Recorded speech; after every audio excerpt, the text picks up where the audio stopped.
दीदी, मुझे मेरे रोज़ के पहनने वाले गहने तो दे दीजिए। मेरे मम्मी पापा ने तो मुझे सब कुछ दिया है, फिर आपने ये सब मुझे रोड गोल्ड का पहनने के लिए क्यों बोला? देख श्वेता, ज़्यादा जुबान चलाने की ज़रूरत नहीं है। और रोज़ सोना कौन पहनता है? सोना खराब होता है, समझी? इसलिए रोड गोल्ड का पहन। और जितना मैं बोलती हूँ उतना ही किया कर। माना कि इस घर में तेरी सास नहीं है, लेकिन इस घर में सास नहीं है इसका मतलब ये नहीं कि तू कुछ भी करेगी। जो मैं बोलूँगी वही होगा इस घर में, और वही तुझे भी करना है, समझी? जी दीदी। दीदी, नाश्ता लग गया है टेबल पे, चलिए नाश्ता कर लीजिए। क्या तुमने नाश्ता बना भी लिया, और वो भी मुझसे बिना पूछे? इसमें क्या पूछना है दीदी? इन्होंने रात में बोला था नाश्ते में पोहे बना लेना। पापा जी को पोहे बहुत पसंद है, तो मैंने बना दिया। तुम्हें एक बार में मेरी बात समझ में नहीं आती है क्या? मैंने बोला ना, इस घर में मुझसे बिना पूछे कोई भी काम नहीं होता है, और आइंदा मेरे से बिना पूछे कोई भी चीज़ इस घर में बनती भी नहीं है। समझ लेना अच्छे से। मैं इस घर की बड़ी हूँ, और जो भी फैसला लेती हूँ इस घर में मैं ही लेती हूँ, समझी? जी दीदी। दीदी, अच्छा हुआ आप मिल गए, मैं कब से ढूंढ रही हूँ। दीदी, वॉशिंग मशीन कहाँ रखा है? मैंने तो पूरा घर ढूंढ लिया, मुझे कहीं दिख ही नहीं रहा। क्यों, क्या करना है तुमको वॉशिंग मशीन का? दीदी, वॉशिंग मशीन का क्या करूँगी? कपड़े धोऊंगी, और क्या। क्यों, हाथों में मेहंदी लगी है क्या? हाथों से नहीं धो सकती कपड़े? दीदी, कितने सारे कपड़े हैं। आपके कपड़े हैं, इनके कपड़े हैं, आपके पति के कपड़े हैं, आपके बच्चों के कपड़े हैं, पापा जी के कपड़े हैं। अब मैं इतने सारे कपड़े हाथ से कैसे धोऊंगी? जब तक तुम इस घर में नहीं आई थी ना, तब तक मैं अपने हाथों से ही सबके कपड़े धो धो के पहनाती थी, समझी? 2 दिन हुए नहीं ससुराल में आए हुए, और जुबान चलाती है मुझसे। दीदी, देखिए आप क्या करती थी क्या नहीं करती थी मुझे कोई मतलब नहीं है। मेरे मम्मी पापा ने वॉशिंग मशीन दिया मुझे कपड़े धोने के लिए, तो वो आप मुझे दे दीजिए। क्या 4 दिन हुए नहीं और तू अपना पराया करने लग गई? कोई वॉशिंग मशीन में कपड़े नहीं धुलेंगे, इस घर में हाथ से ही कपड़े धुलते हैं। वॉशिंग मशीन फ्री में नहीं चलती, लाइट का बिल आता है, उसमें कौन देगा? तेरे पापा देंगे क्या? दीदी, अगर आप लोग वॉशिंग मशीन में कपड़े नहीं धोते हैं तो मेरे मम्मी पापा से क्यों डिमांड करी आपने कि वॉशिंग मशीन चाहिए, एसी चाहिए, ये चाहिए, वो चाहिए, जब यूज ही नहीं करना है, जब आप लोग बिजली का बिल तक नहीं भर सकते हो। क्या ज्यादा जुबान चलने लग गई है क्या तेरी? पापा, रुक तो, अभी तेरी अकल ठिकाने लगाती हूँ। ज्यादा ही पद निकलने लग गए हैं 4 दिन में ही। पापा, जल्दी आओ। क्या हुआ, क्यों चिल्ला रही है? पापा, समझा लो अपनी बहू को, ज्यादा जुबान चलने लग गई है। एक भी बात मेरी सुनती नहीं है, पलट के जवाब देती है। बोल रही है वॉशिंग मशीन मेरे मायके से आई है, तो मुझे चाहिए कपड़े धोने के लिए। बताओ, अभी 4 दिन नहीं हुए इसको ससुराल में आए हुए, और अभी से अपना पराया करने लग गई।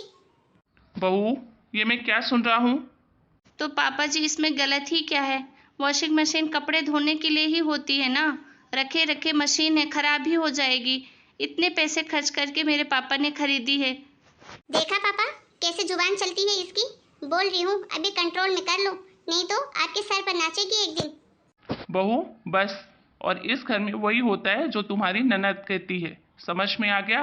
और तुम्हारी ननद बिल्कुल सही कह रही है, वॉशिंग मशीन नहीं निकाली जाएगी। कपड़े हाथ से जाके धो, समझी? जी पापा जी। हेलो। हाँ मम्मी, कैसे हो आप? मैं तो ठीक हूँ बेटा, पर तू तो ससुराल जाके हमको भूल ही गई है। नहीं मम्मी, ऐसी कोई बात नहीं है, टाइम ही नहीं मिलता फ़ोन करने का। क्या बेटा, ऐसा क्या काम करती है तू? गिन के 3 लोग तो हो घर में, तू, दामाद जी और तेरे ससुर जी। सास तो है नहीं जो तुझे टोका टाकी किटपिट करती है, फिर भी तुझसे ये काम नहीं होता टाइम पे। नहीं मम्मी, आपने इन 3 को तो गिन लिया, लेकिन मेरी दीदी यानी कि मेरी ननद, जीजा जी, उनके 2 बच्चे, उनको तो नहीं गिना आपने। क्या बेटा? हाँ मम्मी, मेरी ननद का पूरा परिवार यहीं रहता है। और तो और, आप जो बोल रहे हो ना मेरी सास नहीं है, शायद मेरी सास इतना मुझे टॉर्चर नहीं करती जितना मुझे मेरी ननद कर रही है। मम्मी मेरी हर बात पे टोकती है, हर बात पे नाटक निकालती है। एक भी चीज़ में इस घर में अपनी मर्जी से नहीं कर सकती हूँ, पूरा हुक्म चलाती है इस घर में। और तो और, पापा जी भी कुछ नहीं बोलते, अपनी बेटी की हाँ में हाँ मिलाते हैं। पता नहीं मम्मी, मुझे तो बहुत डर लग रहा है। अगर ऐसे ही दीदी का इंटरफेरेंस रहा तो मैं तो पता नहीं कि इस घर में कैसे रह पाऊंगी। पूरी ज़िंदगी गुजारना तो बहुत मुश्किल हो जाएगा मम्मी। बेटा तू एक बार अभय से बात करना, उनको बता तेरी प्रॉब्लम, वो उस घर के बेटे हैं, वही बात करेंगे अपनी दीदी से। क्यों रे स्वीटी, तू फोन पे लगी है? क्या हुआ दीदी? मैंने बोला था ना मेरे बच्चों का कल स्पोर्ट डे है, उनकी वाइट ड्रेस साफ करके प्रेस कर देना, लेकिन तूने साफ करके छोड़ दिया, प्रेस कौन करेगा? पर दीदी मुझे किचन में भी तो काम था, खाने बनाने के लिए लेट हो रही थी। अगर मैं प्रेस करने लग जाती तो इधर का काम कौन करता? अच्छा, तो महारानी जी को फोन पे घंटों बात करने की फुर्सत है, लेकिन मेरे बच्चों के कपड़े प्रेस करने के लिए टाइम नहीं है तुम्हारे पास। और ये फोन पे क्या लगी पड़ी रहती हो? काट फोन। दीदी आप ऐसा क्यों बोलते हो? क्या मैं अपने मम्मी पापा से बात भी नहीं कर सकती?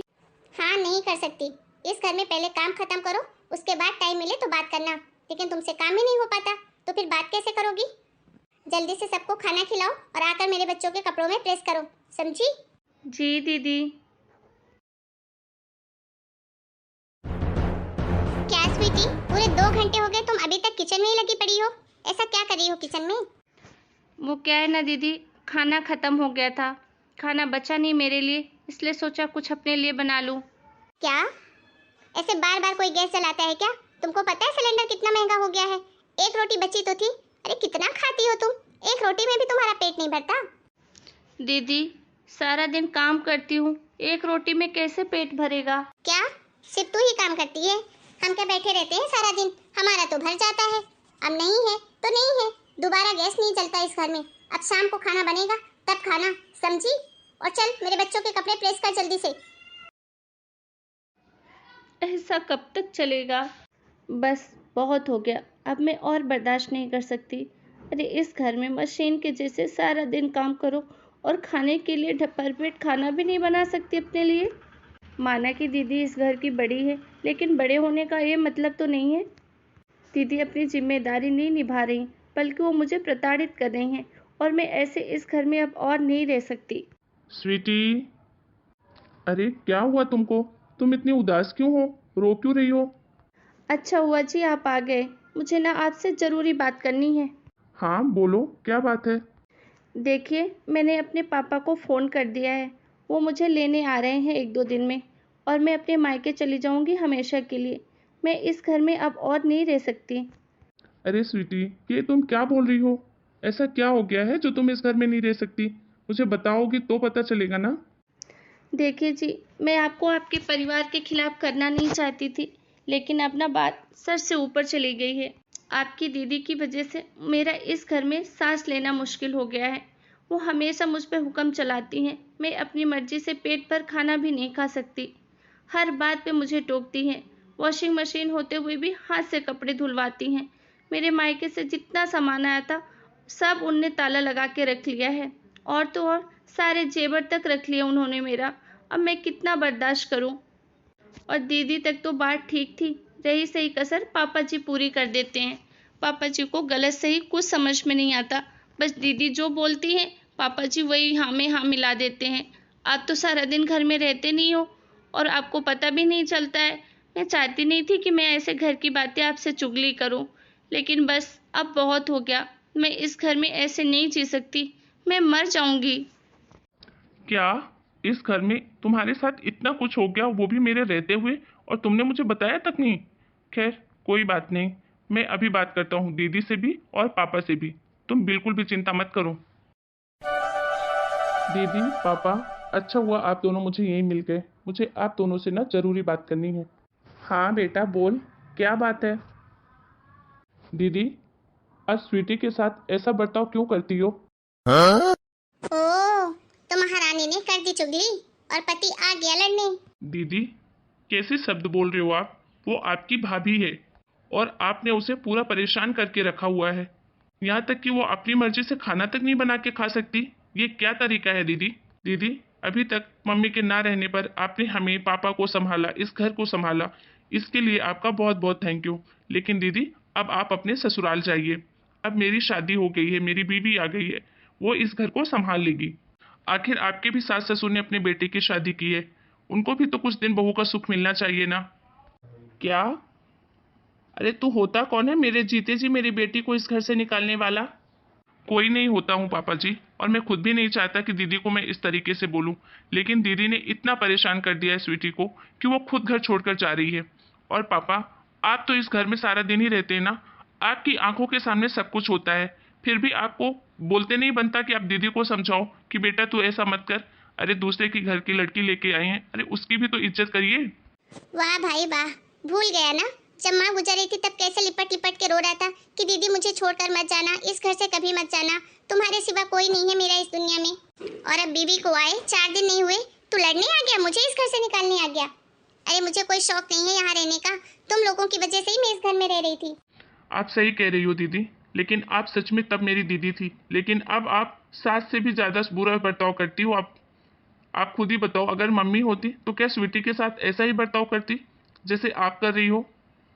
आपकी मैं बहुत इज्जत करता हूँ दीदी, इसीलिए आपसे रिक्वेस्ट करता हूँ कि अब आप जाके अपना ससुराल संभालिए और मेरी बीवी अपना ससुराल संभाल लेगी। और पापा, आप अगर आपको बुरा लग रहा है तो माफ़ कीजिएगा, लेकिन अगर दीदी इस घर में रही तो मैं इस घर में नहीं रहूँगा। और आप डिसाइड कर लीजिए कि आपको दीदी के साथ रहना है या हमारे साथ रहना है। देखा पापा, आप बोल दो इसको कि चला जाए यहाँ से, देखती हूँ कैसे दोनों रह लेंगे, आपको मैं देख लूंगी। चुप कर तू, मुझे माफ़ कर दे बेटा, मैं ही सही गलत का फ़र्क भूल गया था कि बेटी को बुरा ना लगे इसलिए कभी उसको टोका नहीं। और बेटी तू भी बेटा अपने ससुराल जा और अपनी घर गृहस्थी संभाल, तूने हमारी बहुत सेवा करी, अब बहू संभाल लेगी। ठीक है पापा, आपने बेटे बहू के लिए आखिर बेटी को पराया कर ही दिया ना।